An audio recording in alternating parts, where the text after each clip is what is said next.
džiaugsmą, viltį, sveikatą. Besišypsanti saulutė, tai mūsų vaikystė nerūpestinga, paauglystė, šiluma, namų jaukumas. Vingiuojanti juostė mėlyno, reiškia, per skirčius patekėjo alkos upelis.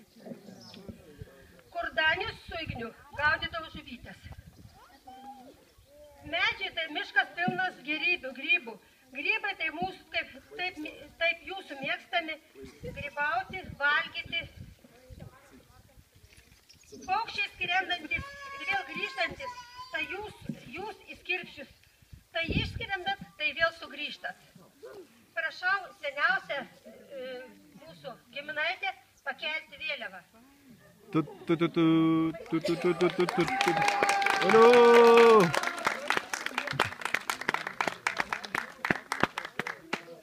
O, taip reikia plodžiu. Jolanta, gali sėti. Žiūrėk, kaip geriausiai ploti.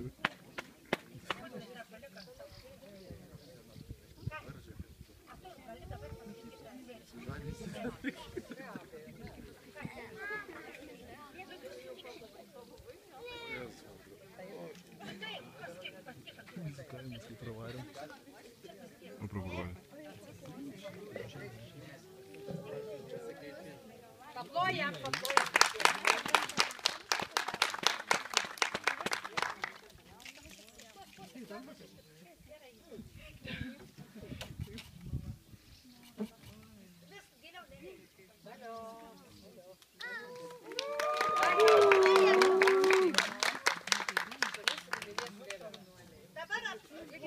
Dabar paskaitys eilės apie alsėdžius Mongelioj Martelis.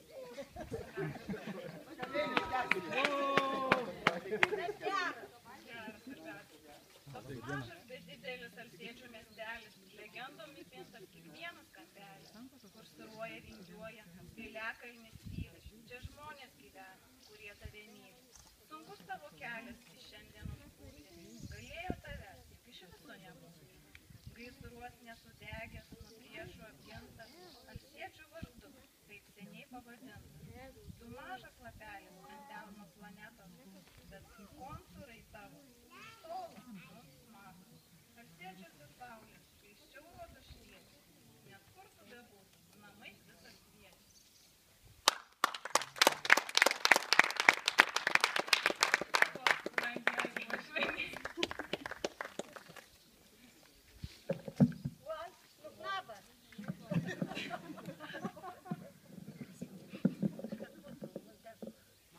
O. Rankos darbščios. Darbščios rankos liečia švapotą žemę, pražįsta seniais rugiais. O sulaikyti duoną pakvimpa ant baltos Aukštai skrenda, žinok. Nuo seniausių laikų mūsų krašto žmonės žemdirbiai. Duonapelnė sunkiu darbu, todėl jie labai brangina. Gerbė, ruošė šventes, kuria giesmes eiles. Duona kasdienė mūsų šventoji, rugiadaigų žemėn prašyk, kad gyvybė mums visiems atstoji ir esi saulė panaši. Dar neseniai Lietuvoje, visoje Lietuvoje buvo gyvas paprotys nukritusi duonos.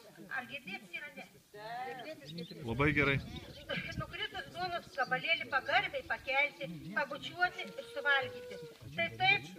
Tai kaip atsiprašymas už neatsakingą elgesį, nes duona pagrindinis mūsų ir svarbiausias mūsų maistas, kuris lydi žmogų nuo gimimo iki mirties. Su duona sutinkame garbingiausius svečius.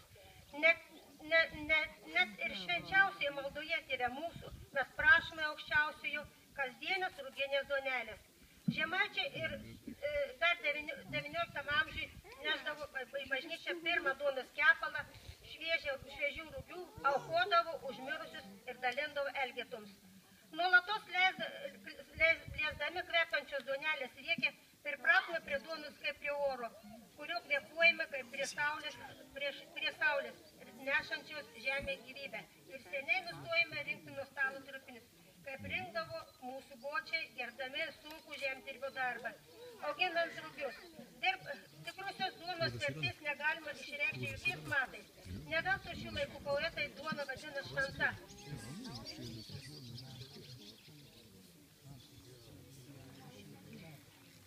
dabar noriu pasakyti, ką reiškia druska, paskui sakyti, o čia dabar šeimininkai vaišina duoną ir druska ir jie kažką išprotė ar ką. Druska tai vienas svarbiausių elementų Mendelėjevo lentelėje. Kartą karalius paklausė dukterų, kuri labiausiai jį myli. Viena pasakė, kad myli jį kaip auksą, kita kaip deimantus. O jaunėlė tyli, tačiau karalius griežtai paklausė, kaip tu mane myli. Tėti karaliau, labai myliu, labiau už druską. Užsirūstino karalius ir staiga neliko karalystėje druskos.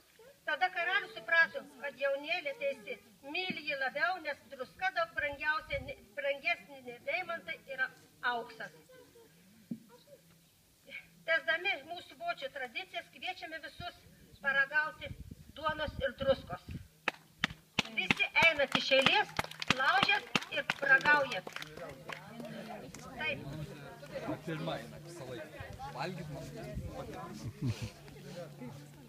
O vandens kodėl? Vandens paskui šulinį.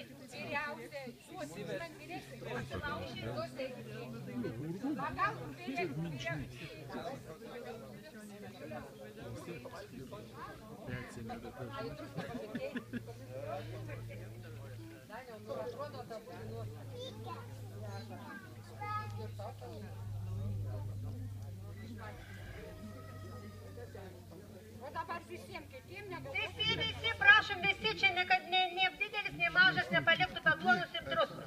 Nedaug dievė, kad prapultų duona ir druska. Mėsą kiekvieną dieną nevalgysi, bet duona ir druska galima.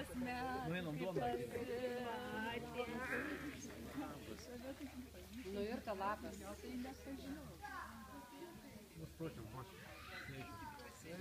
Nu, jam atneškit. Galėtų turėti prie manęs. Сурока.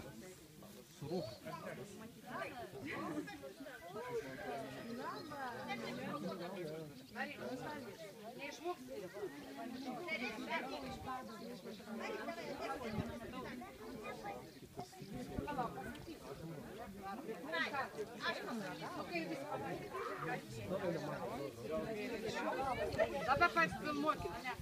Dabar filmuokit. Labas. Labas.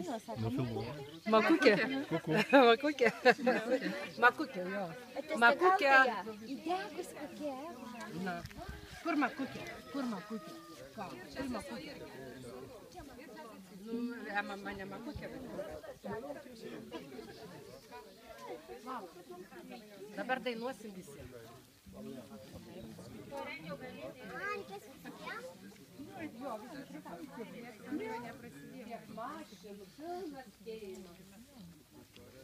Kaimyną galvos, kas ten veselį kokį. Taip važiau, nukveins važiau, gražiai mašinkį, dar gražesnė, žinau, kokias ponis, ką būt matė.